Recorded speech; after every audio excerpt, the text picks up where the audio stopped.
Hello, Dr. Neela Gunasekara. Are you with us? Dr. Neela Gunasekara? Yes. Okay, Yes. thank you. We'll start our session in next 2 minutes. Okay. Yeah. Okay. So, okay. Sir, I have also sent PPT. I have sent, in case if I can't share it from my end, can you please share it from your side? Yeah, if you cannot share it, then we will, of course, share for you. Yeah, you share it because if from the mobile, because we have laptop sometimes. Okay, if we then can't we are do it from sharing it. laptop. Okay. Okay, Oh, thank you. okay. Okay. Thank you. So in another 2 minutes, can you start? Because mobile is faster. And then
শোনা যাচ্ছে A very good afternoon, dear ladies and gentlemen.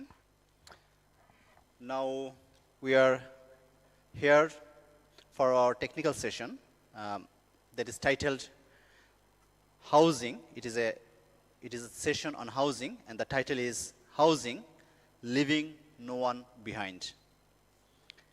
And this session would be chaired by architect planner Salma Ahmed Shafi. At the same time, amongst us, this session would be moderated by Dr. Muhammad Ashikur Rahman. Along with, we have distinguished panelists for this session,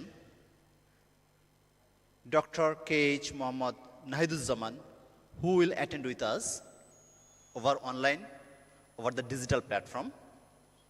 And it is our pleasure to have amongst us Mr. Greg MacDonald from Habitat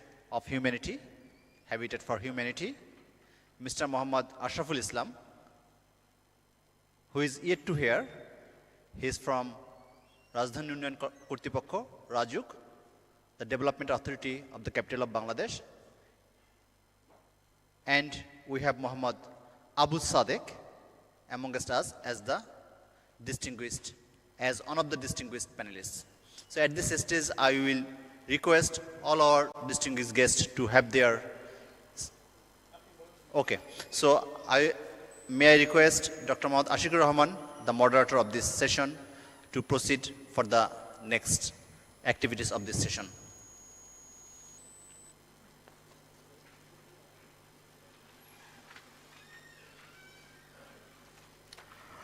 Hello, good afternoon, everyone.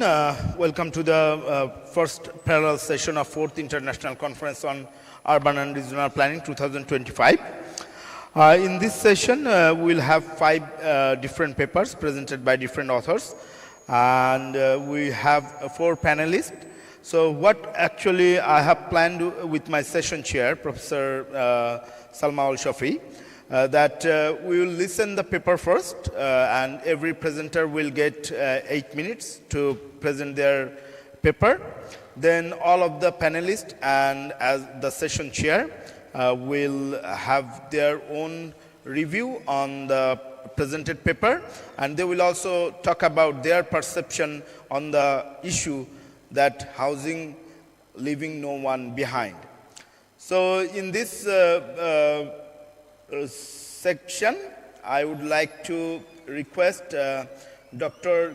Neela Gunasekara, and the title of her paper is Housing and Community Development Planning. So Dr. Neela Gunasekara, we are sharing the screen for you, your PowerPoint, and you can proceed from there on. And you will get 8 minutes time to present your paper, and we are very sorry because the whole session has been designed in a very strict timeline. So please be aware of the time slot you have been provided. So Dr. Neela Gunasekara, please.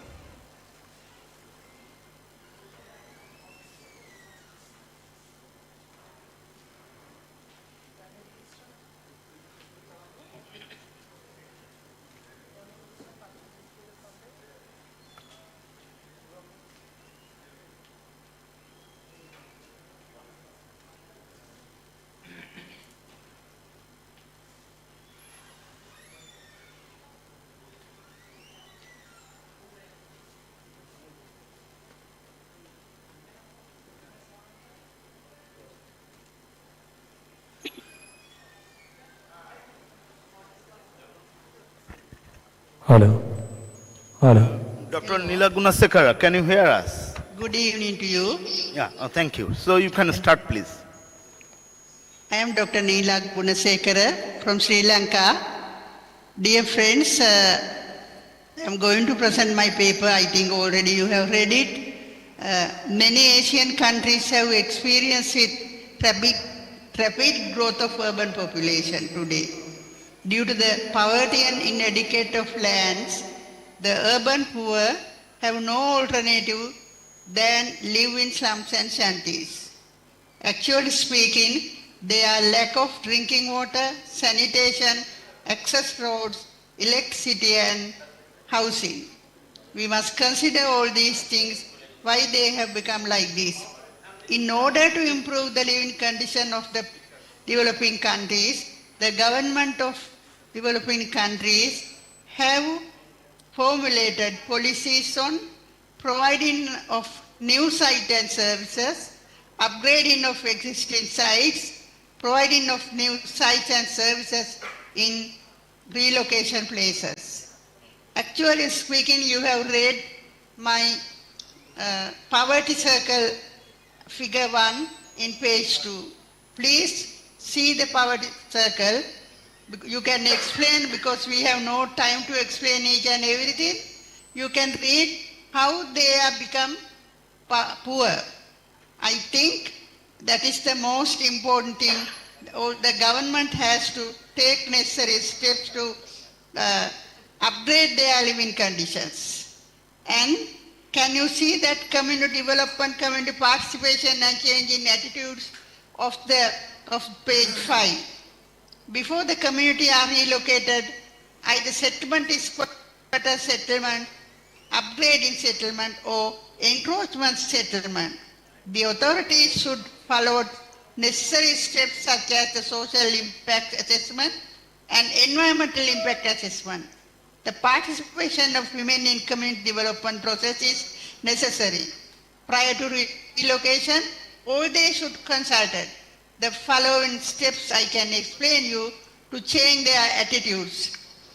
The policies should be gender-friendly attitudes. Access to water and their health needs should be attended. And also, women should be advised on matters regarding division of labor and their responsibilities and practical needs. Educate women in general health, nutrition, mother and child care, family planning, literacy and environmental sanitation. These aspects are very much important when you make policies. To enable women to take independent decisions and move towards self-reliance. Women and disabled people are usually the worst affected people of any settlement project, which disrupted their whole lifestyle and uprooted them from their original environment. If they are to be happy and contented with resettlement, their aspirations and needs have to be fulfilled. The other thing I have to explain to you, the community has different talents and most of the talents are hidden.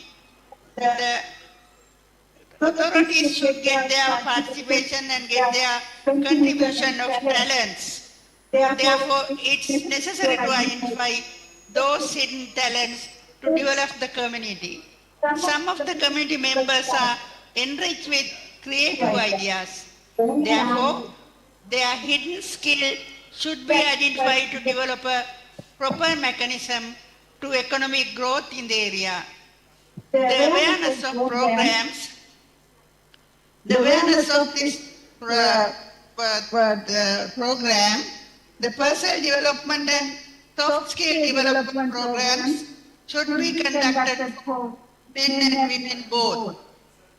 The counseling, change in attitude should be many focuses. These programs will change the minds of people. The women who are waiting at home should be educated to develop their families through possible ways. According to their requested training areas, the training programs by making small clusters from 10 to 15 at the village level would be conducted. Under this broad perspective, the planners could develop the community action plan by covering health and nutrition should be and social and cultural, economic and security factors for the upliftment of the community. I can explain you. Please see the figure 2. That is in the figure 2 is in the page 4. Community participation. Community participation figure is very important. Each and every icon is connected with community participation. Actually speaking, this figure 4 is very important because that is the process of community participation in relocated settlements in Sri Lanka. First stage is that planning and design phase. That is also ending that community participation phase. Implementation phase is the next phase. Next page is the administration framework. Infrastructure facilities and welfare of the community will come next. Then only we have to make follow-up operation and maintenance. Every aspect is ended with community participation. Last step is monitoring and evaluation. Monitoring and evaluation is the most important part of the diagram. That is also at the evaluation phase again. The community is linked with other phases. The planning methodology is essential in a proper community development process. Community development planning is also very necessary. We have to link with that subject community development. The term community development means the voluntary involvement of the people in making and implementing all decisions affecting their lives. The 4 angles of community development such as social, physical, economic and environmental areas of their lives involved with the subject. Therefore, planning is necessary to handle this vast subject, especially the area of low-income housing and slum upgrading, as well as land regularization. Due to the heavy congestion in core area, together with related adverse consequences such as air pollution, congestion, heavy traffic, competition for land, etc., the living has become unattractive. As a result of these things, it seems to be a tendency for the middle class people to move into the suburban areas where there is a better living environment with more space. Due to the increase of land prices, subdivision of land has set in and existing building structures have been fully utilized with rented out buildings being converted into non-residential purposes. On the other hand, more commercial establishments have been set up to meet the needs of the increased population and so on. The buildings rented out previously were requested back by owners, or tenants were requested to pay higher rents. As a result of this situation, to the low-income people who were forced to leave their residence. My dear friends, I can explain more, but the thing is that it's a limited time given for me. I think we can discuss lengthily this subject if you need at any time. I must thank you all the friends and everybody, especially the president of the Town Planning Institute in Bangladesh, and also other executive committee members. My thanks are going for them, and I think you will get a good response and follow-up action. Planner Dr. Adi Muhammad Khan and his staff should get the credit. Thank you. Thank you, Dr. Neela Gunasekara, for your nice presentation. I would like to request our second presenter, but Dr. Neela, it was a very engaging presentation from your side, and please be with us for the rest of the session. Now I would like to request Kamrul Hassan Shohag and Khairul Alam Tuhin to present their paper, and the title of the paper is Affordability of Low-Cost Housing and Scope of Community Development for Ready-Made Garments Workers, a study on Gazipur Development Authority area. So I would like to request Kamrul Hassan Shohag to present his paper.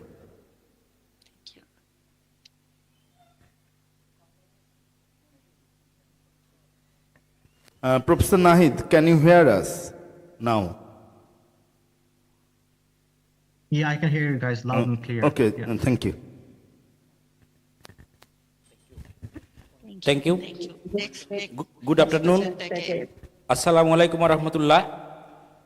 All praises belong to Allah Rabbul Alamin, the most merciful, who blessed to survive today. And my pleasure to speak here. Honorable President, respected guest, here present my professor, retired Dr.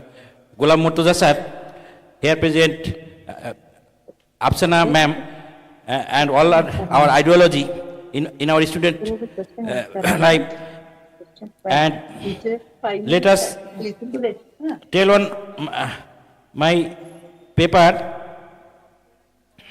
I would like to state a few words, background in Bengali. আমি যে শহরের কথা বলছি বড় বৈচিত্র্যময়, ভৌগোলিক, জনতাত্ত্বিক, অর্থনৈতিক, ঐতিহাসিক, সাংস্কৃতিক বৈচিত্র্যতা যে শহরকে দিয়েছে নতুন সম্ভাবনা। তৈরি পোশাকের 50% রেমিটেন্স যে শহর সংস্থান করে সারা বাংলাদেশের অর্থনীতিকে ব্যস্ত রেখেছে। যে বাংলাদেশের প্রত্যেকটি জেলার মানুষ যে শহরে কাজ করে পেট নির্বাহ করে সে শহর এখানকার মতো পরিচ্ছন্ন নয়, ধুলোবালি শহর। হাসপাতালের পরিসংখ্যানে যে শহরে অ্যাজমার রোগীর সংখ্যা বেশি, যারা বসবাস করে তারা শ্রমিক, গার্মেন্টস ওয়ার্কার, বেসরকারি চাকরিজীবী, সীমিত আয়ের মানুষজন। সেই মানুষজন এই শহরের ল্যান্ডস্কেপ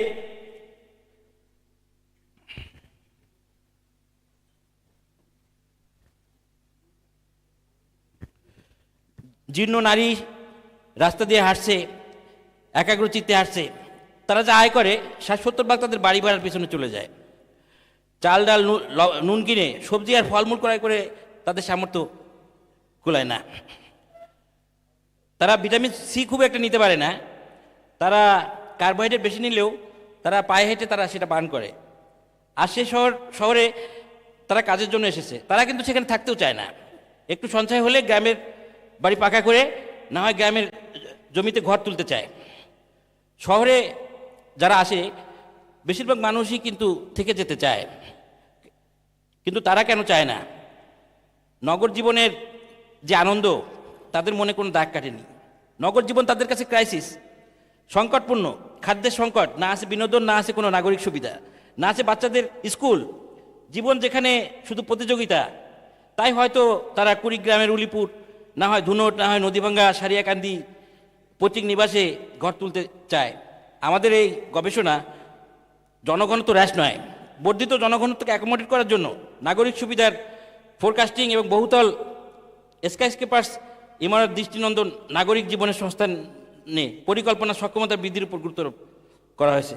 আমাদের পরিকল্পনায় আমরা জানি টাকাওয়ালা বাড়ির মালিকেরা 1 ইঞ্চি জমি ছেড়ে দিতে নারাজ। ক্যান্টিলিভার ভেঙে দিলে আবার বানাবে। ব্লকের মতো শুধু ভবন, দিনের বেলা আলো জ্বালিয়ে রাখতে হয়। শুধু ভাড়াটিয়া নয়, ওই বাড়িওয়ালার নাতিপুতিরাও বেশিরভাগ শিশু সূর্যের আলো বিলিরুবিনের অভাবে প্রসূতি মা জন্ডিস নিয়ে সন্তান জন্মগ্রহণ করে। কেন বহুতল? কারণ সেখানে 60% জমি ছেড়ে দিয়ে খেলার জায়গা বানানোর সংস্থান করার পরিকল্পনা করা প্রয়োজন। বহুতল এজন্য আমরা ল্যান্ড অ্যাগ্রি কান্ট্রি। শিল্পের কমপ্লায়েন্সের জন্য যে স্কোয়ার ফিট দরকার, অনেক উদ্যোক্তা আমাদের দেশে তা সংগ্রহ করতে পারে না। শিল্প পরিকল্পনা আমরা দেখেছি ইন্ডাস্ট্রিয়াল সাইট সিলেকশনের জন্য পুঁজি, জনবল এবং জমি। পঞ্চগড়ে হয়তো জনবল আছে, বিনিয়োগের নিশ্চয়তা বিনিয়োগ সিকিউরিটি কে দিবে? উদ্যোক্তার বাসভবনের গুলশান, বনানী, উত্তরে, না হয় বসুন্ধরা। এজন্য গাজীপুরের সকল নাগরিক সুবিধা সহ অ্যাম্বিশাস বহুমাত্রিক হাই ক্লাস এবং গরিব মানুষের জন্য poor with the invest with the poor people, এটা আমাদের সেখানে ভবনের নিচে থাকবে তাদের কারিগরি স্কুল, ইংলিশ মিডিয়াম স্কুল। এই দরিদ্র সন্তানের সুশিক্ষিত হয়ে তারা বিদেশে জব করবে। Let us see the findings of the research. This my background. Here we see the family income. এর মধ্যে আমরা we have collected 300, interviewed 300 garments workers, and the study was conducted by Urban and Regional Planning Department student, Jahangirnagar University. It was found family income 40,000, they monthly income 2,000, they are willing to pay for housing. As income rises, rent values become more scattered. This is the correlation. Let's see. House ownership and their interest. If you see the about 87% they rented house, and only 8% they have own house, 4% own house at their interest. I have already mentioned that they are not interested because urban life is not habitable, because they are not interested to settle here. Urban attractions don't attract people to live in the urban areas.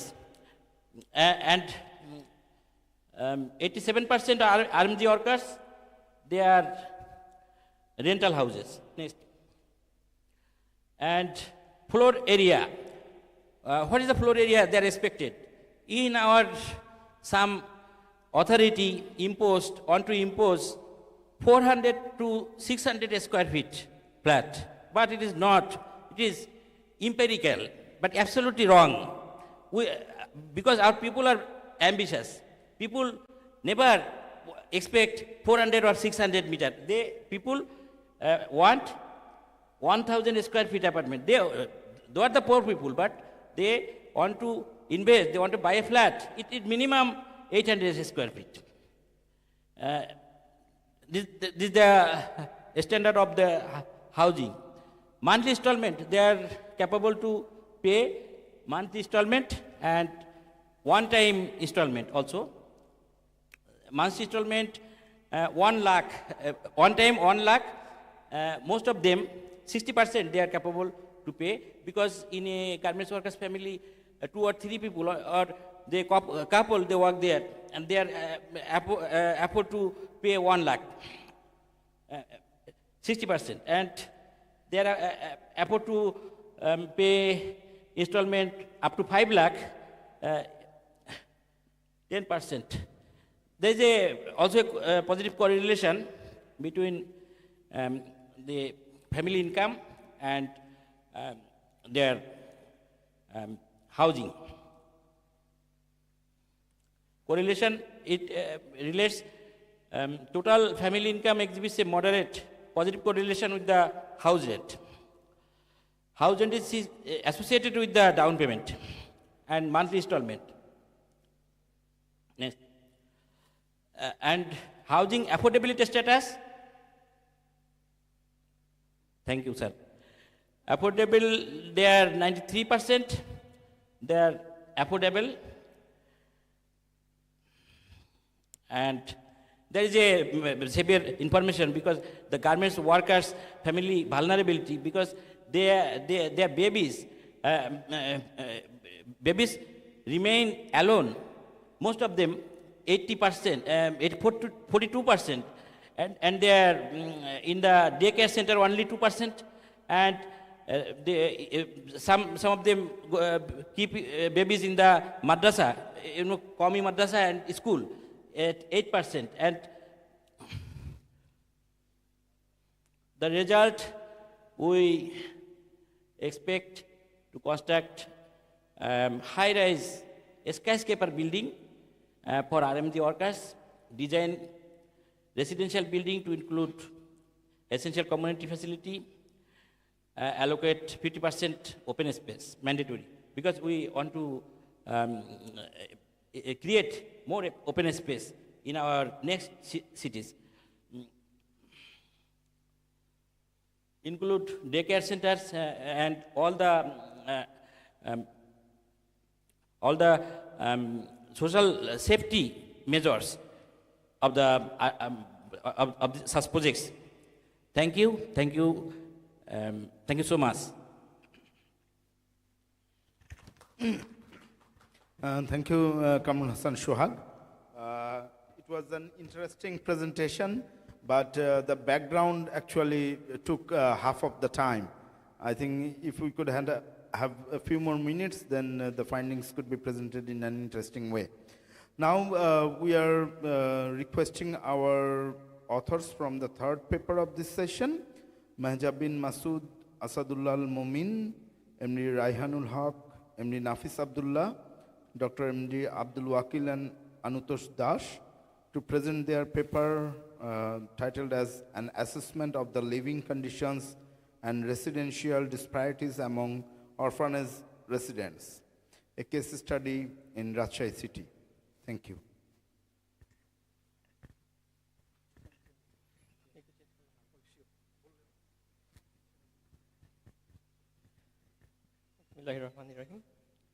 Good afternoon, everyone. I am Asadullah Al-Momin.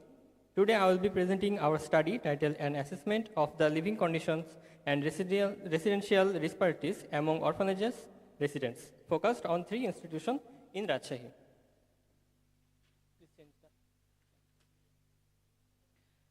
Orphanages are essential for children without parental care. In Bangladesh, there are around 4.8 million orphan children. Our study aims to understand how different institutions meet these children's needs.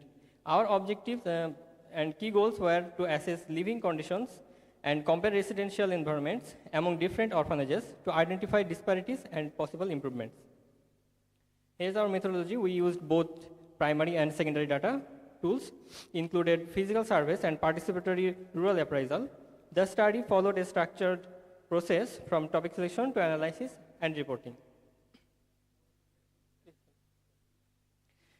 We selected 3 orphanages in Rajshahi, SOS Jubopolli in Shalbagan, and other 2 are 2 madrasas in Malopara and Upshohor. Here is the analysis from our tool 1, which is daily activity. In SOS Jubopolli offers a healthy daily routine with time for study, recreation, and rest. The balanced schedules support both mental and physical well-being. The second area, in contrast, the Malopara orphanages enforces a strict schedule centered around Quran recitation and sleep with minimal recreation time. On the other hand, in Upashohor orphanages present a more flexible lifestyle compared to Malopara with better balance in daily activities, and some time for rest and play. If we compare the three activity schedule, SOS Jubilee stands out with its balanced routine, while the others two follow more rigid, study-heavy schedules. Here's our tool 2, which is mobility map. Residents at SOS Jubilee enjoy open movement and access to outdoor areas, promoting social and emotional development. While in Malapara and Upashahar, restrict movements the most, while Upashahar allows limited outdoor activity only on a bi-weekly basis. If we compare the mobility map, these limitations impact residents' well-being, SOS Jubilee providing the healthiest environment in terms of mobility and freedom. Now here's our tool 3, which is the timeline. The timeline tool revealed how past and present living conditions influence the orphan well-being and transition out of the institutional care. From this, we can see that timeline. Next.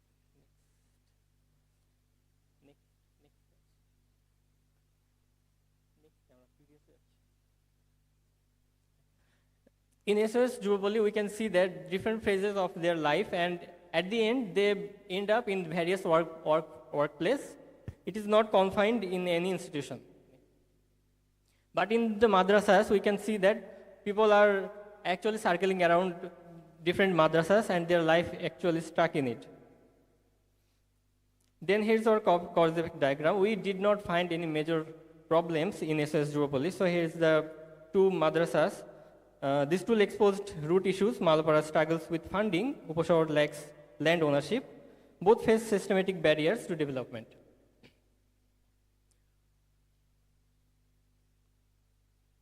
Then our well-being ranking comes.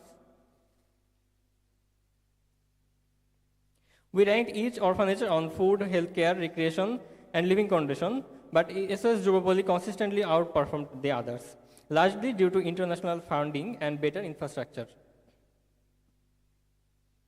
If we discuss the key findings here, SOS Jubilee excels in basic needs and educational access. The other two suffers from overcrowding and unfunding, showing a stark contrast in care quality.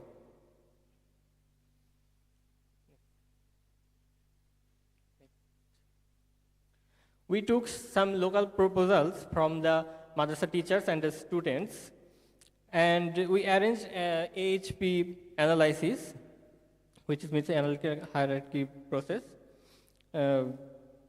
The proposed are mainly improving education, healthcare, and recreation through collaboration with NGOs and government. Special focus is needed on training, hygiene, and technology access. Here's the AHP method boxes.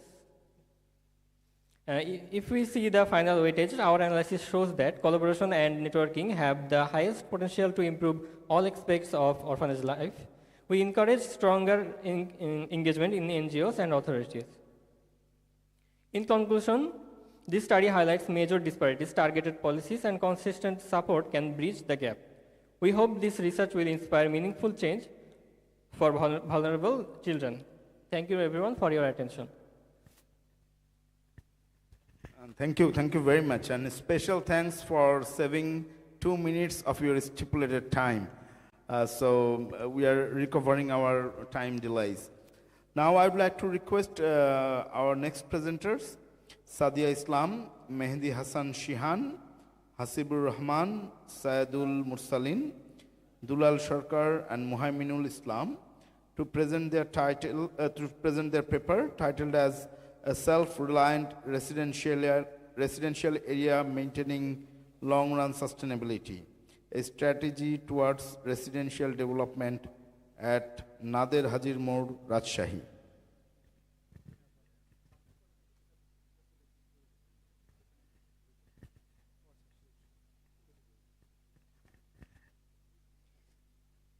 Dear audience, I hope you all are having a good day.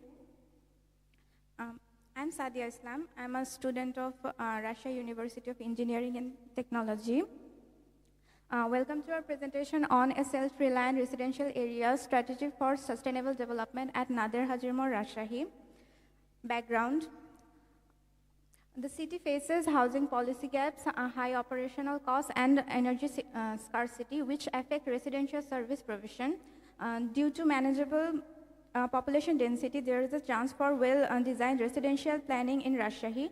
Project objective is to create a sustainable, self-contained residential community that enhances environmental and social well-being and aligns with urban design principles. The project theme is related to sustainable residential area, incorporating features like rainwater harvesting and solar power to promote sustainability.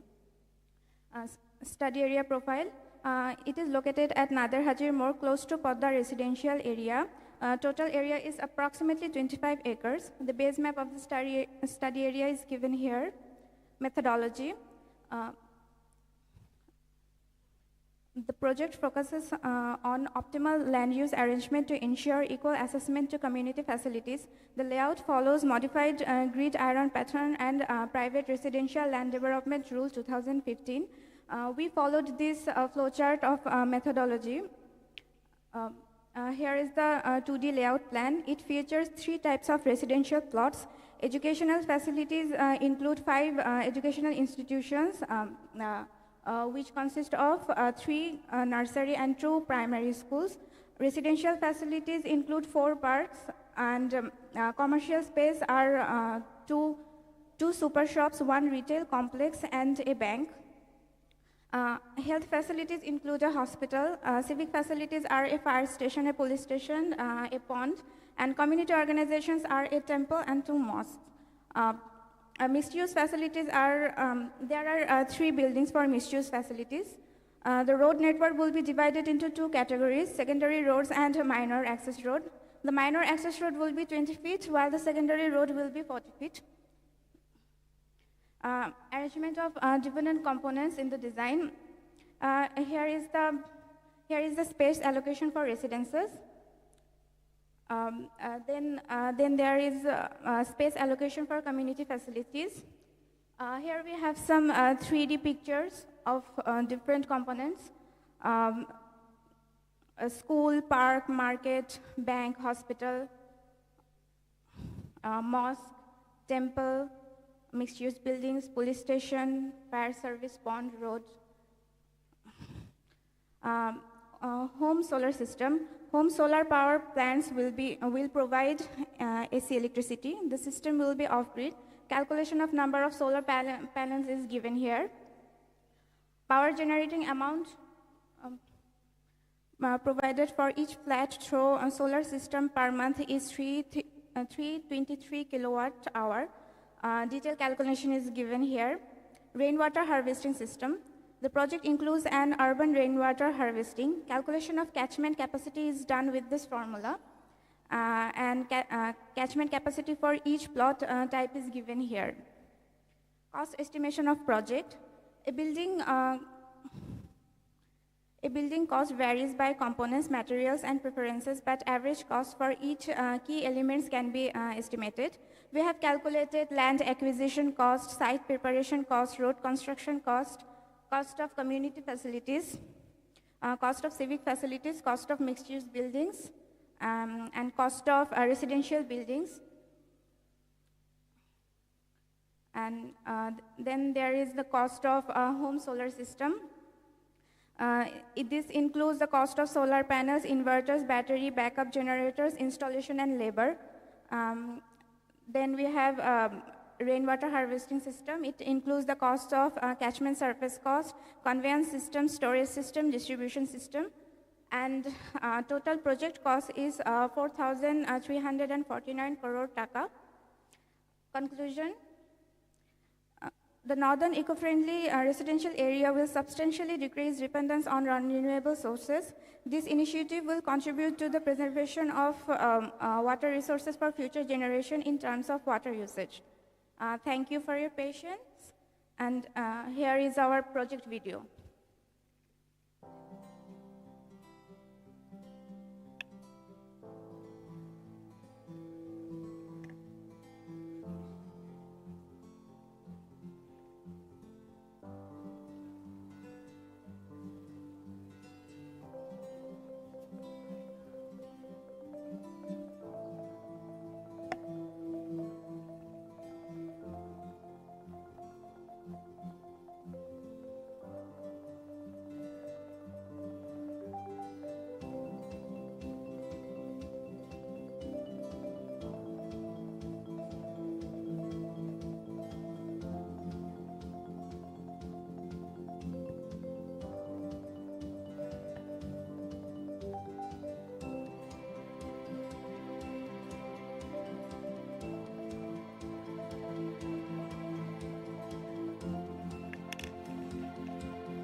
Thank you, everyone. Thank you very much. Now, we are moving to our final paper of today's session, and it will be presented by Mimosa Ahmed and Dr. Afsana Haq, and the title of the paper is Housing Typologies in Residential Dominated Mixed-Use Areas. I would like to request Mimosa Ahmed and Dr. Afsana Haq.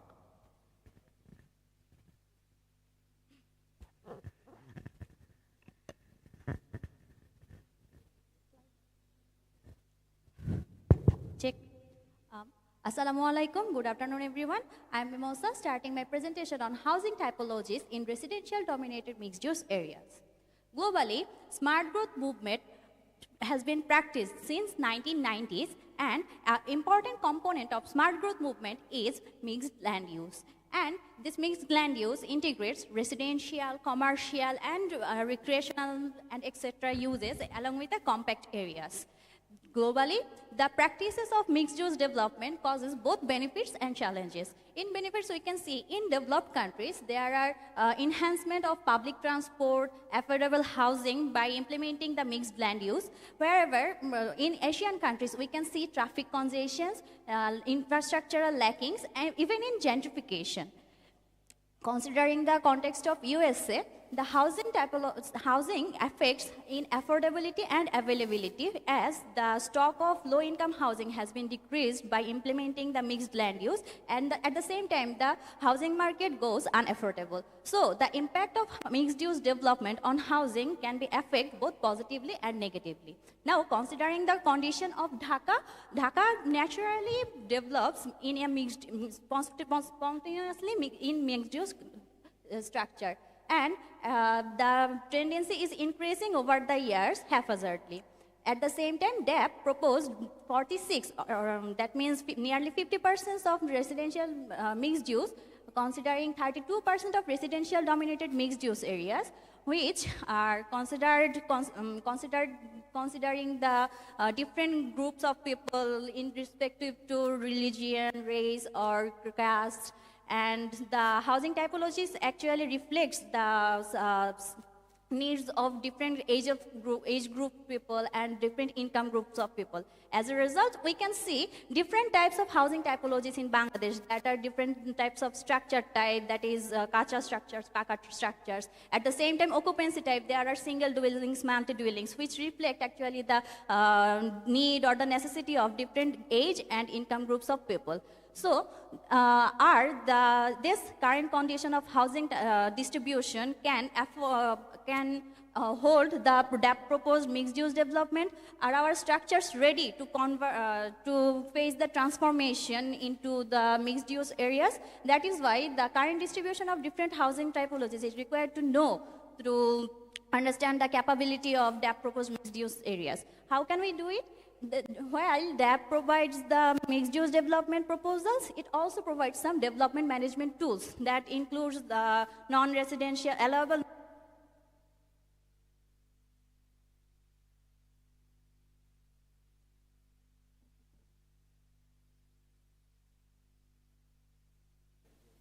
Hello. So, as I am saying, DAP proposed many development control tools that includes the width-wise allowable maximum non-residential uses. There are FAR, there are height restrictions, and many development control tools. Using these tools, we can explore the current distribution of housing typologies in these residential dominated mixed-use areas proposed to understand the capability of these housing typologies, whether they can uphold the proposed mixed-use development. So, to conduct the research, I have selected 3 regions among the DAP 75 sub-regions. The regions have been selected from maximum amount of existing land use and the proposed mixed land use. And the data was collected from graduates in secondary stage. And here are my 3 study areas that are Kamrangichor, Manda, and Badda. And using that secondary data, I have first clipped the residential dominated mixed use areas from the whole world. Then as the DAP proposed development control tools are given considering the road width wise, so I have classified this road into according to the tool wise. Then based on this classified road, I have selected the plots and the structures within it. If we see the findings, I have considered the occupancy type as single dwelling mixed-use quarters host informal uses, and in structure type there are kacha, semi-paka and paka, and I also have analyzed the number of floors. So if we see the findings, it can be shown that in every region, about 90% of stays below 20 feet road. That means the narrower roads has more densities of housings. That's why I have considered this particular below 20 feet road type and further analyzed it. And when we see the comparative analysis, it can be seen in Kamrangirchar, where the multi-dwelling semi-paka structure shows prominence. The distribution is uniform in Badda, where we can see single-dwelling, multi-dwelling in a parallel way. At the same time, the Manda has both kacha, semi-paka and paka structure in a distributed manner. All of these three regions has the prominence of single-floored structures. An interesting find is the narrower roads has more high-rise building. In Kamrangirchar, we found no buildings above 5th floor beside 20 to 40 feet. Rather, maximum 12 floor buildings, so the 6 to 12 feet buildings are stayed beside below 24 feet roads. And in Manda, we can see the wider road, that means 40 to 60 feet roads, no structures found above one single story. So the narrower roads had more high-rise buildings. Now, if we compile the housing typologies in a deliberate manner, you can see that Kamrangirchar has a prominence of multi-dwelling semi-paka and multi-dwelling paka structure, whereas all of these three regions has a significant portion of single-dwelling semi-paka structure, which we can see using the orange legend. So, these semi-paka structures, single-dwelling semi-paka structures are prone to transform while the mixed-use development will be implemented. So, if we see the summary table, here it can be seen that in some regions there are kacha structures, semi-paka structures, and these are single dwelling. That actually indicates the slum-like condition. Implementing the mixed-use development will convert these semi-paka structures into paka structures or the single dwellings into multi-dwellings, affecting the residents here. So, while DAP proposed the 10% non-residential mixed use along with FAR incentives, this will impact this different type of housing categories. Though they are all for beside below 20 feet road, there are variations, and this proposal will affect these various types of housing typologies differently. That is why it will result actually problems in implementation. There may raise the issues of resettlement of the inhabitants there. There may raise fire safety issues, and there also may face the traffic congestion issue while implementing these proposal tools. That's why the Rajuk will face challenges while implementing their own proposal proposed in DAP. That is why it is very important to consider the specific study while considering the contextual differences while modifying or implementing this DAP proposed development control tools and mixed uses. Thank you. Here are my references. Thank you. Thank you, Mimosa Ahmed, for your presentation. Now we are moving to the discussion session with our panelists. So I'd like to request Mr. Greg MacDonald to have his chair in the front.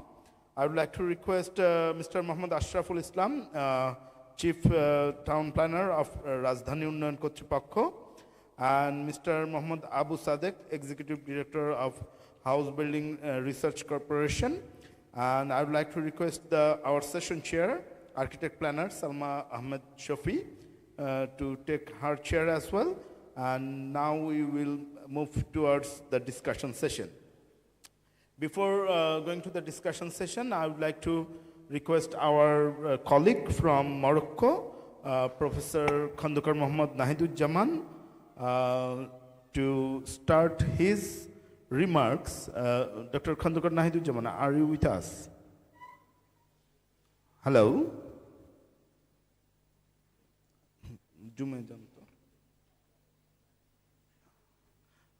Professor Nahid, can you hear us?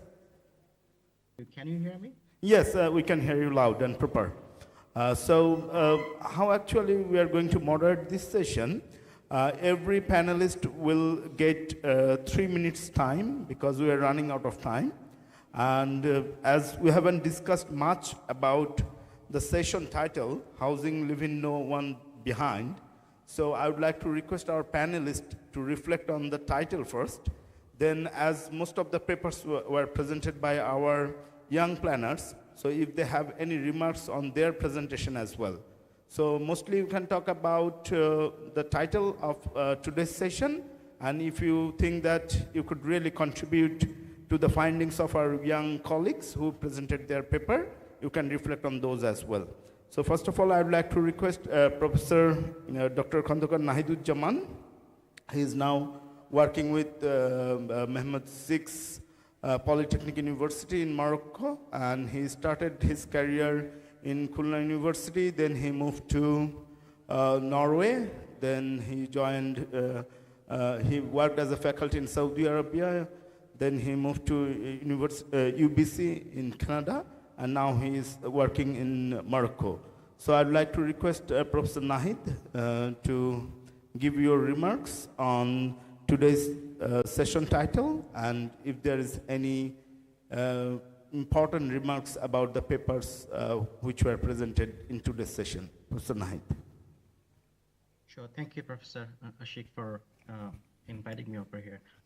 Since I have 3 minutes, I wouldn't go very broad. I'll be picking up a few points which would be interesting for you guys to think about and go in depth.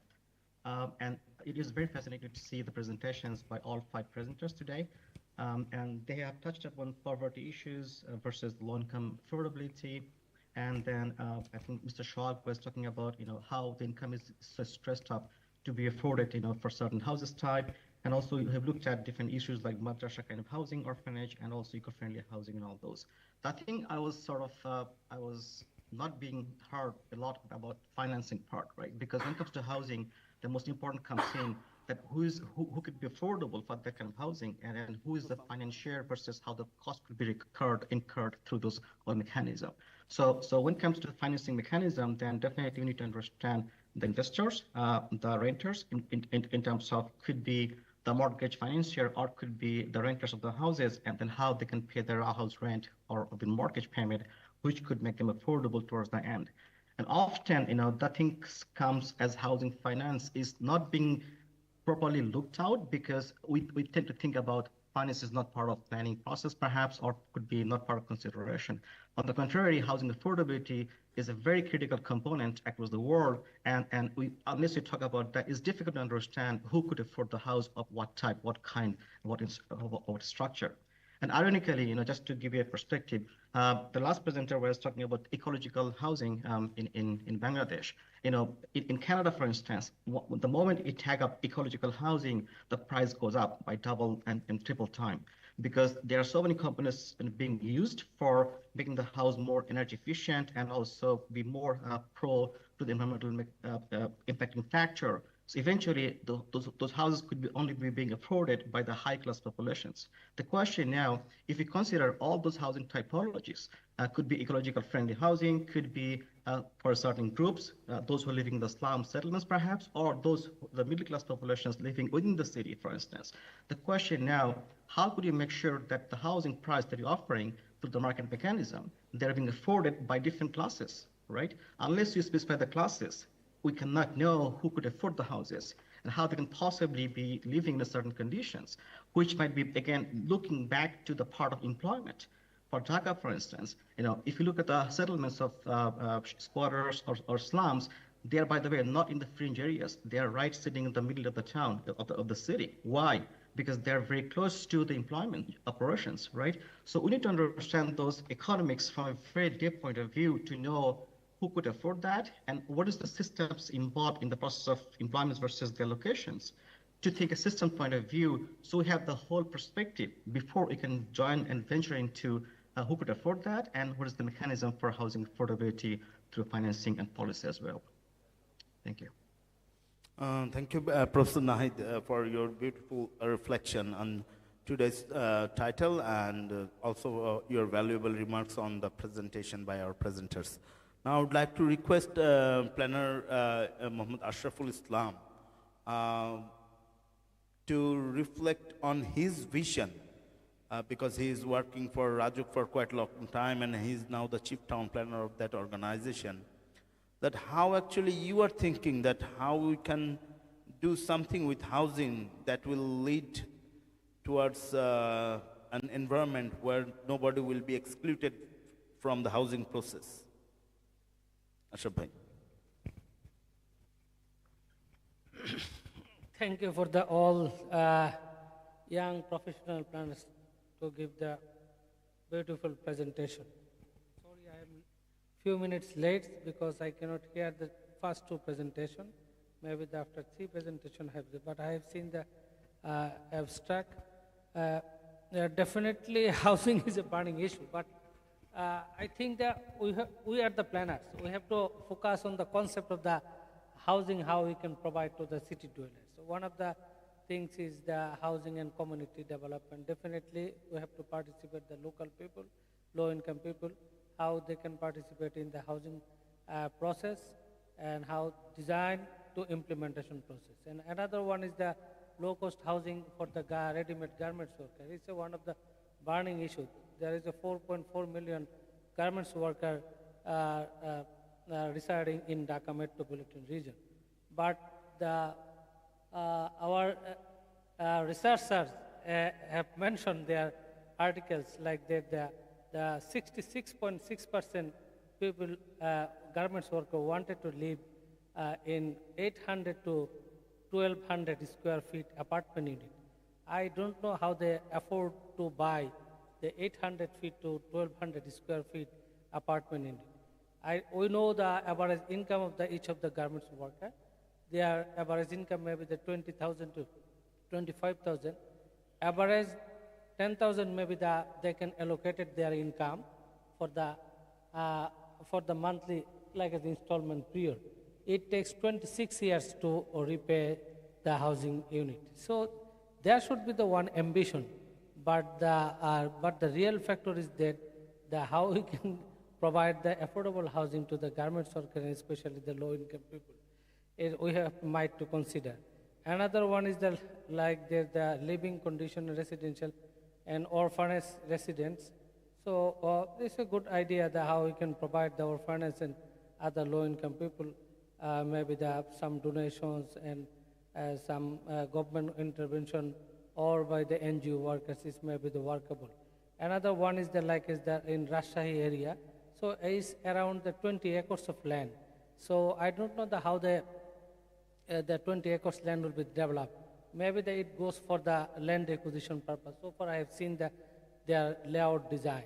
So what we are thinking as a professional planner, like in the 20 acres of land, we are providing the 4 kata, 3 kata, or 5 kata land to the general people.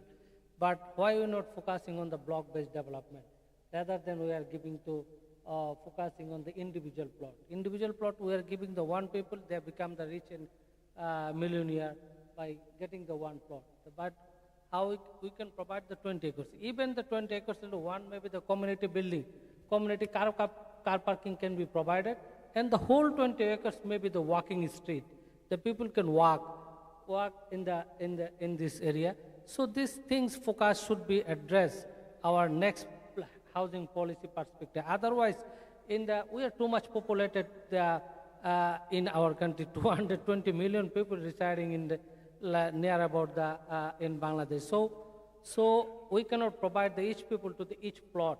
So it's maybe our vision. So we have to think about such kind of vision to the next. So young planners should maybe focus on this issue during the beginning of their study. Otherwise, this conceptualize each of the plot as we are practicing now. Even Rajuk is practicing now. So it's maybe a suicidal case for us, how we transform our vision to the individual plot to the as a block-based development. This one. And another one is why we choose the mixed uses candidacy. Because the mixed uses, Dhaka's nature is almost is mixed nature. So 74% building almost occupied by the mixed kind of nature is like this. So that's why we are focusing on the mixed use. Definitely, it's maybe the define, one of the main criteria focus in the depth is the road width. So road width, like the face on the less than 20 feet, the article said the 20 feet maybe is maybe the challenging for the city dwellers and for the Rajuk itself. So why you give the 20 feet? 20 feet like is the existing road width maybe the 8 feet or 12 feet. But our planning proposition, each of the road should be like as during the construction period, the road will be the 20 feet. So each of the landowner sacrifice their land to the halfway. Like as the existing road width is 12 feet. So for the proposed 20 feet roads, he has to sacrifice 4 feet each of the land. And in the previous time, we are just taking the only the like as the one of the NOC paper from the city dweller. Now the citizen is voluntarily give their land to the Raju or the municipal authorities as per the our lease deed document. So they are giving the land on the voluntary lease there. But at the same time, we are giving the fair incentive to them. So there is a debate. But still there is an opportunity and there is a debate why we choose the mixed kind of nature. Because they have to consider the employment opportunities also. Because too much people are involved in the informal settlement or informal activities. In Dhaka people, we cannot give the formal jobs to all the people. So people are doing the jobs in the shops or other places. So we have to might consider on this issue. But maybe after practicing these issues, maybe after 4 to 5 years, when the next step will be the revised, next there is the thinking process how we can re-accommodate and what are the other actors can consider for proposing the mixed kind of development in near future. Thank you for giving me the opportunity in the panel session.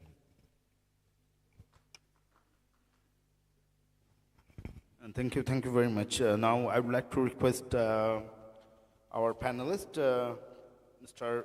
Craig MacDonald. Craig is working as working with Habitat for Humanity. So I would like to ask Craig that being a development practitioner and working for a development partner, how do you foresee the role of development agencies in addressing the housing need of the urban poor in developing country? So I would like to hear your reflection on that. And in addition, if you would like to give some remarks on the presenters about their papers as well.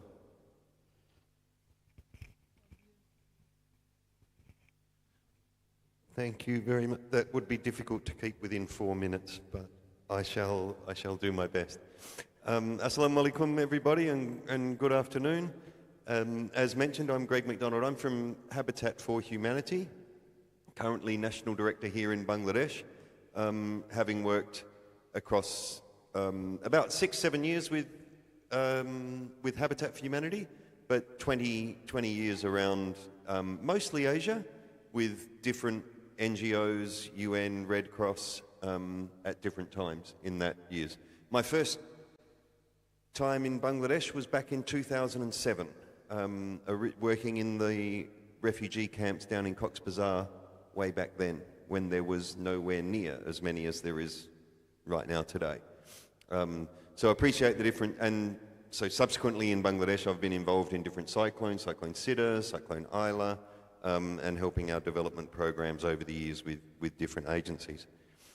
I did want to focus today on the leaving nobody behind and focus a little bit on what Habitat has done in that area. Because, I mean, we really live in extraordinary times. The pace of change in the urban environment is incredible and unprecedented, particularly here in Asia, across the Asia region. And if we don't, through our planning and our urban planning, if we really don't have housing at the centre of that and informal settlements at the centre of that, we're really going to fail to deliver on the promise of a just transition and transformational development of leaving nobody behind.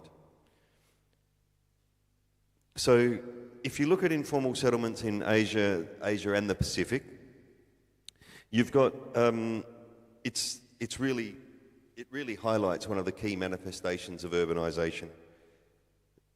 If we continue urbanisation on our current roles, on our current rates, these informal settlements will also expand exponentially. And they'll increase both in numbers but also in the spaces in which they occupy. The World Bank reports that 64% of the world's 1 billion urban slum population are in Asia. That's 64% of the 1 billion. But if we keep going the way we are, it will be 1 billion by 2050. This means if we don't intervene and intervene systemically with governments, partnerships and cooperation, more than 1 billion people will have inadequate access to basic services such as water, sanitation, electricity, without any security of tenure, without any property rights, and be really exposed to the changes and implications of climate change and disasters. That would be a stark change to, or a stark contrast to what Sustainable Development Goal 11 talks about, which is ensuring access for all to adequate, safe and affordable housing. It is one of those Sustainable Development Goals that's really regressing. Habitat for Humanity conducted some research, or actually we conducted our own, but we also commissioned some research. The commissioned research by International Institute for Environment and Development showed that if housing improvements are done at a massive scale in informal settlements, the GDP and income per capita may increase by 10.5%. And average life expectancy could increase by 2 years. Separate direct research by Habitat established that slum upgrading has a significant impact to health, particularly the health of women living in informal settlements. Improvement in piped water reduces gastro-infections by 79%. Access to private toilets reduces 77% of urinary tract infections.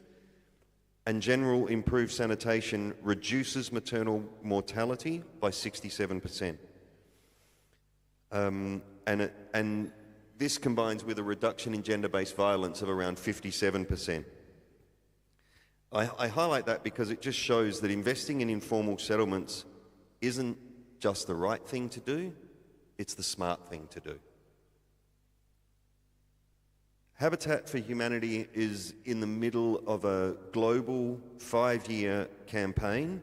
It's called Home Equals, and we're focusing this on informal settlements. We're focusing on housing solutions and improving systems to ensure access to adequate housing in these informal settlements, and they are integral to the work of our country offices, not just in Asia, but globally as well.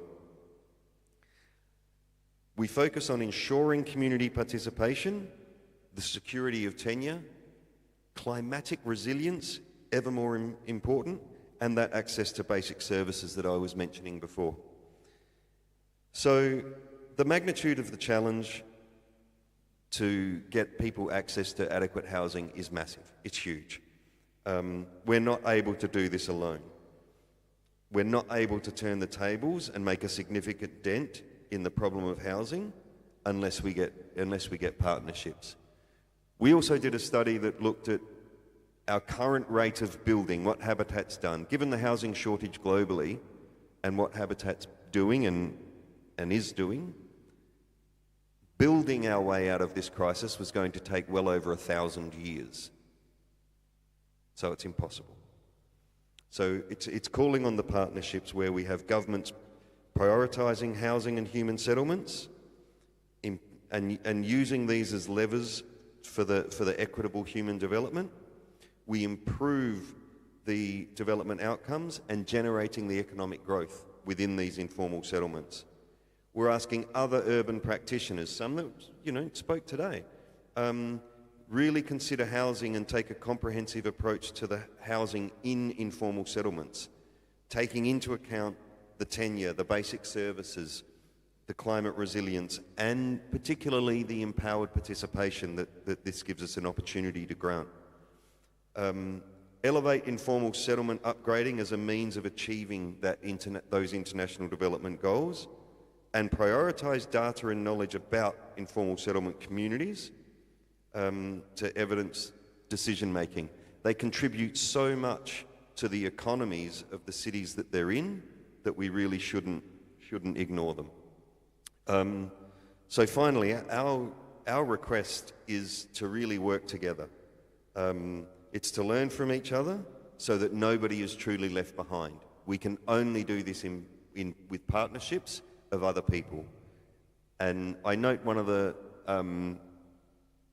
presentations before you did, Ashak, I think it was, that presented. And at the bottom on the last slide, there was the 3 Ps, the public-private partnerships. Don't forget the people. There can be a 4th P. You involve them in that design. You allow them access to this. You empower them to access this.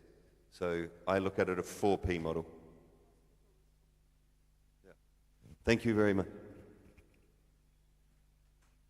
Thank you, Greg. Now I would like to request our final panelist to discuss about the role of actually House Building Research Corporation in addressing the growing demand of low-cost housing.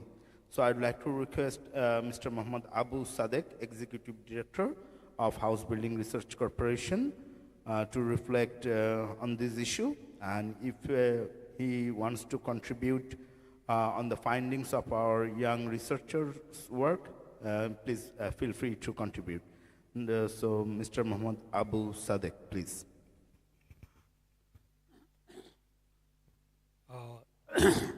Thank you, and good afternoon to everybody.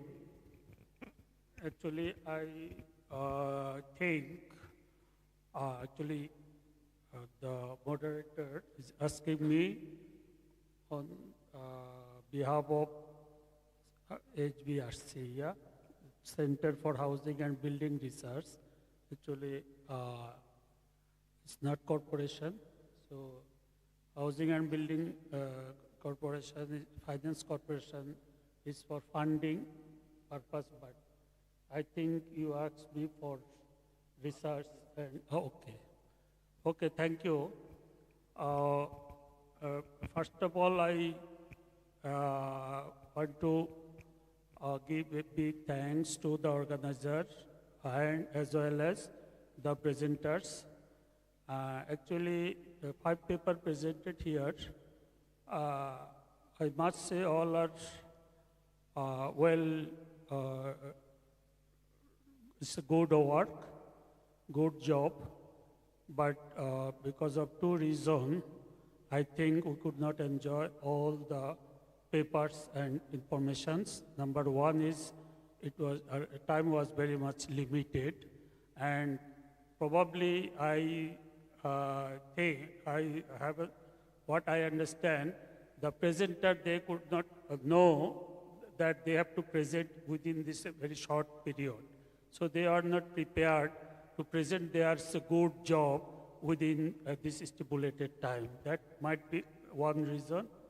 And second is actually limitation from my side, because personally I work mostly for rural community housing, and I have not much experience or working for urban housing issue.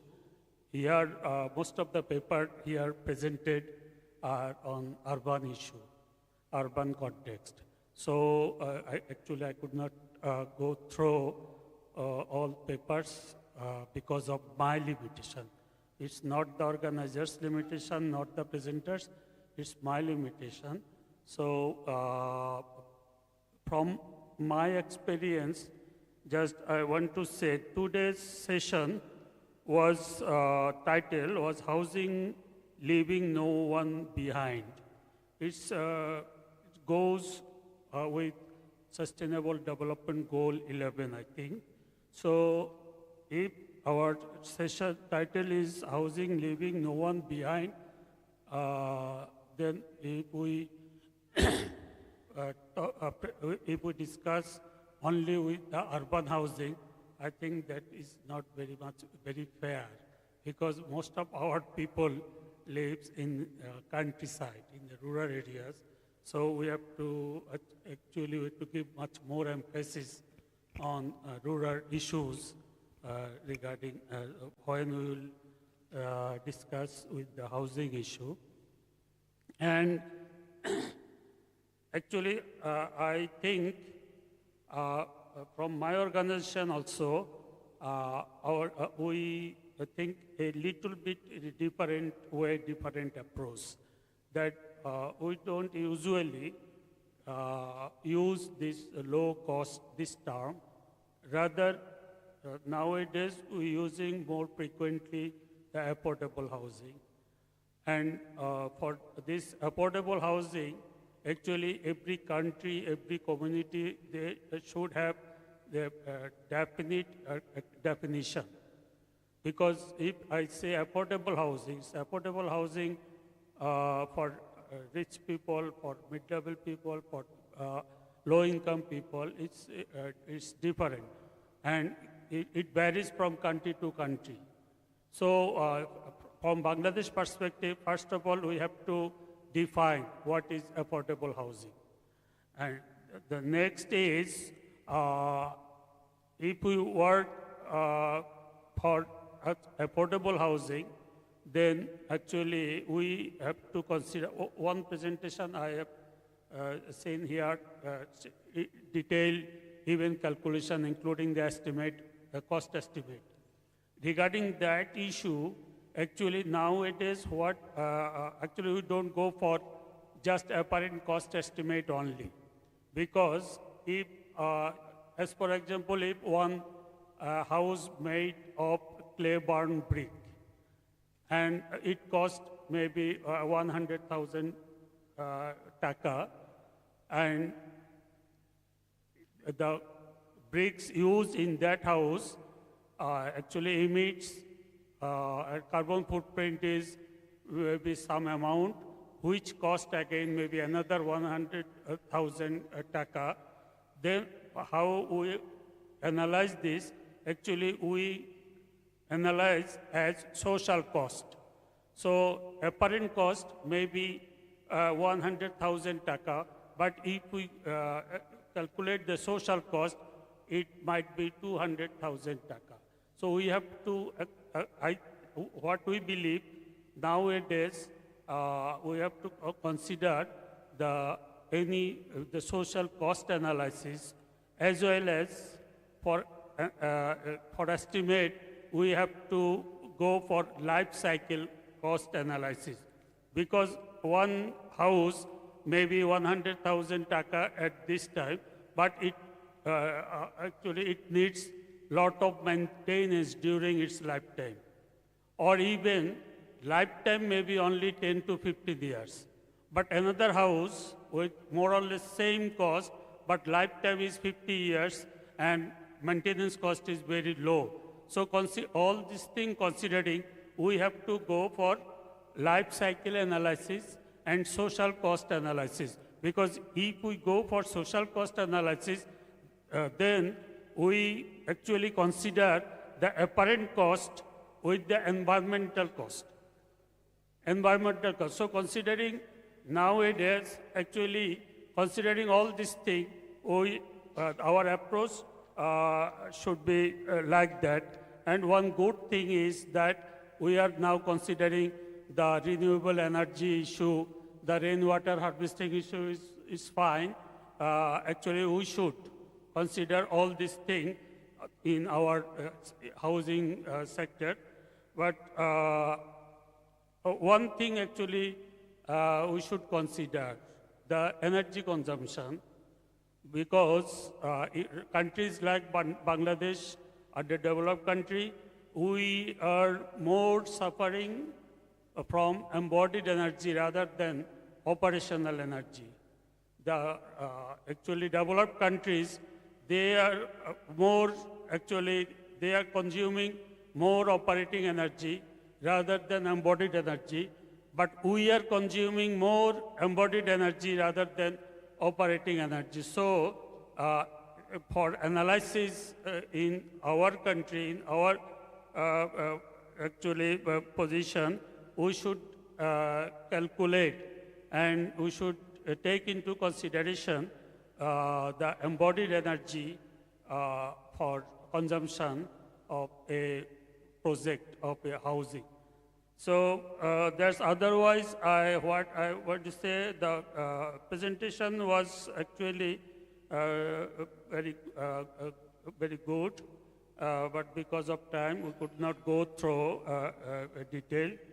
And I hope more and more opportunity for presenting our this type of seminar will help us to go in the right track of our, what I say, need-based housing solution. Thank you very much. Thank you very much. Now, I would like to request from the audience, Professor Dr. Muhammad Ghulam Murtaza, to say a few words. I would say few words, because the next session is going to start in the next 5 minutes. Hello. Good afternoon. Assalamu alaikum. It's a good gathering. Well, I was listening to the four presentation. Okay. Well, I like to say a few words about the theme. Okay, it has been said that housing, leaving no one behind, and our the slogan is there: spatial planning for just transition in Bangladesh.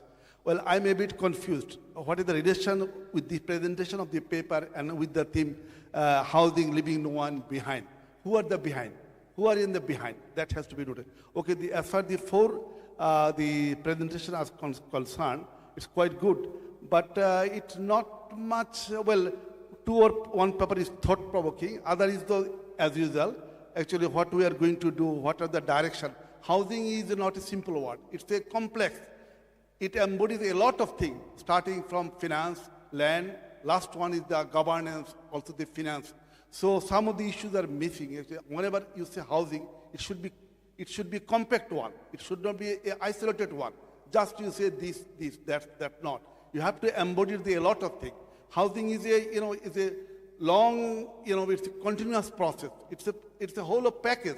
So that has to be addressed and said so that what are the legal issues? What is the housing status? Not only as in the Dhaka, what about the other towns, the medium-sized town? What is happening there? What is the situation? That has to be to So nevertheless, well, we have discussed some of the points that are quite, I mean, the reporters are there, they have noted all these things.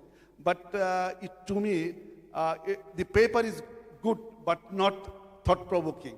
It doesn't give any, any food for thinking that you come up with some solution. It's not normal. Nevertheless, we have come up with some ideas that is quite educative. Well, saying all these things, I would say it's a good endeavor. Let us work together. Let us see how in the housing sector there are a lot of anomalies, inequalities. We are thriving for the injustice. So how can we bring justice? How we can address the targeted people?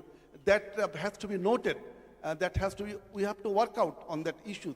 How we can, serve the most neglected and the inequalities in terms of providing services by the housing settlement, I mean the National Housing Authority, Development Authority, so on. You see the situation in the medium-sized town, like the, say Bharamara, the Poroshobha, the municipality, who are providing them housing facilities, they have the housing problem.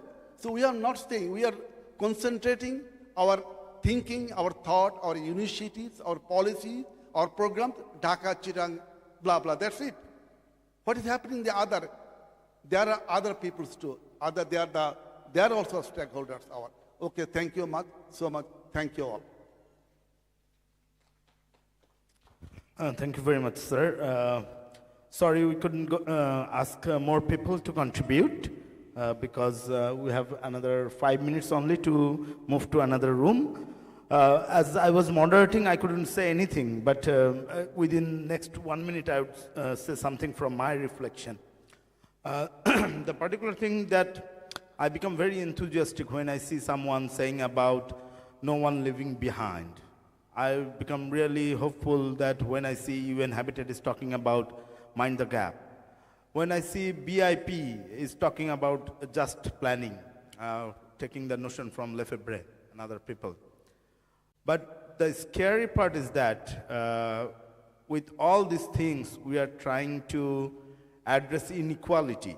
And there are people like me who are somehow commissioned by other people, especially people from Habitat for Humanity, people from different universities all across the world, to talk more and more about these things, about the inequality issue, inequality issue, inequality issue. And the people who are really suffering with inequality, they could really, really become aware about their right, and there could be an explosion. And I would like to remind all of you that today or tomorrow we are going to face such kind of explosive attitudes from the people we are talking about. So be aware of that situation, or do something really we need to do. So this was from my side, and now I'd like to request our session chair, Professor Salma Al-Shofi, to deliver her reflection and to conclude today's session. Madam. Thank you, and I also thank the moderator for being so outspoken in what should be said outright, really. Because we are so short of time, what I will do as a chair of the session on housing leaving no one behind, I will try to just give at least one line about each of the 5 topics, which may sum up in my own idea, my own experience of what the paper has, how the paper has contributed to the topic. The first paper, Low-Cost Housing and Community Development Planning from Sri Lanka. I think it was a very good paper because it really tried to show the process how to address housing in low-income communities. And I think it is an area where Bangladeshi students and professionals should learn from how to work with communities, because we really do not work with the communities. That is why the gap is so big. So there's a lot good in the paper, and I think we should read the paper when it's done, when it's submitted. The second paper, Affordability of Low-Cost Housing in Ghazipur by the Ghazipur Development Authority planner. The message was not at all clear of what he's trying to say in the paper, but I would suggest or advise that he should try to design a project in Ghazipur, because he's in a position to find out a suitable piece of land and design an affordable housing.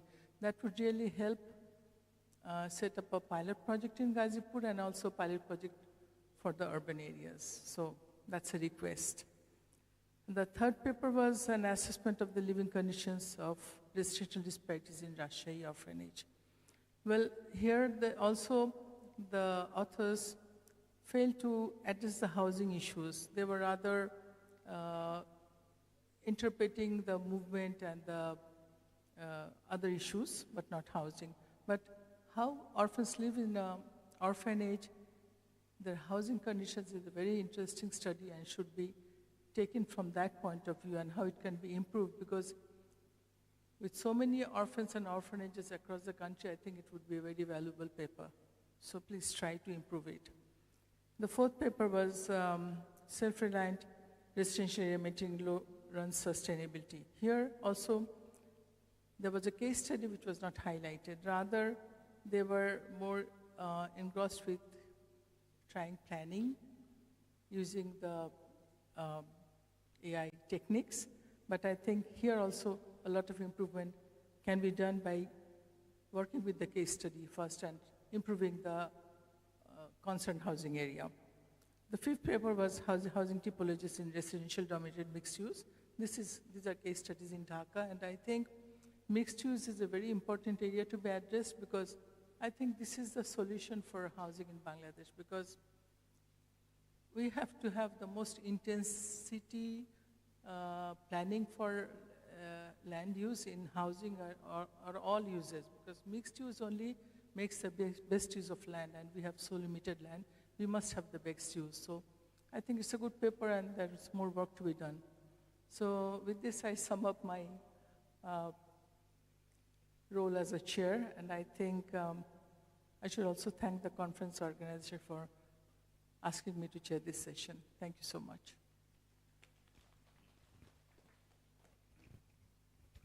Thank you, ma'am.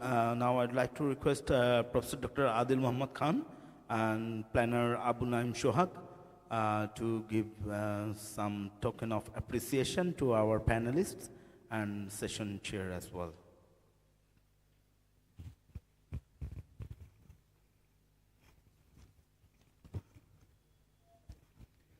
So at this stage, we'll have some crest handover session for the distinguished chair, moderator, and panelists. So first, I would request the Honorable President of Bangladesh Institute of Planners,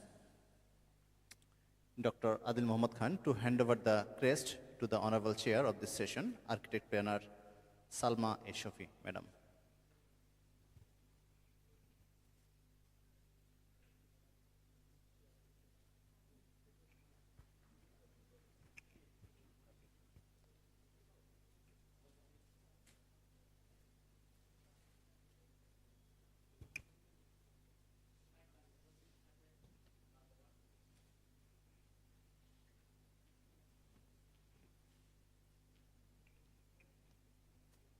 The second one, now I would request Honorable President to hand over the same to our another distinguished panelist, Mr. Greg MacDonald. Mr. Greg MacDonald.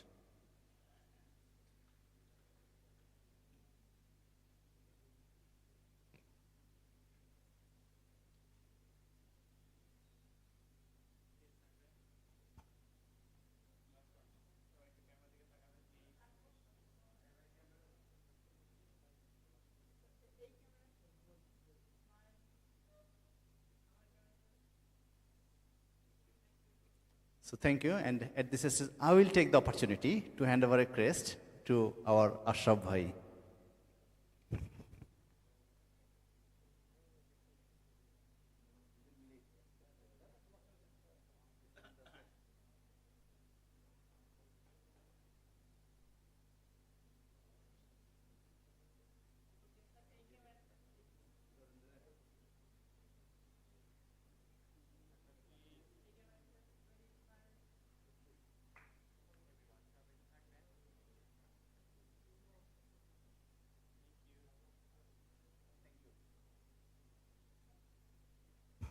Now, another crest will be handed over to Muhammad Abu Sadek by the Honorable President of BIP.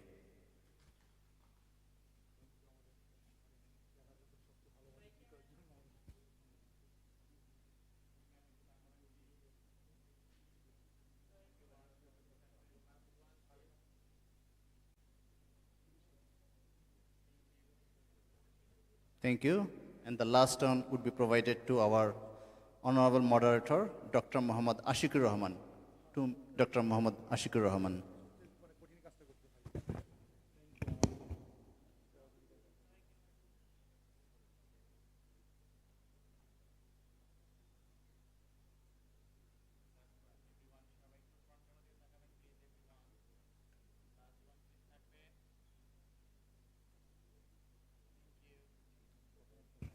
And now we'll have a group photo. Just we'll have a group photo. And after which we request everyone to follow the ongoing session that is going on the first floor of this premises. Another interesting session is going on. We would request everyone to join and be part of that session. Thank you.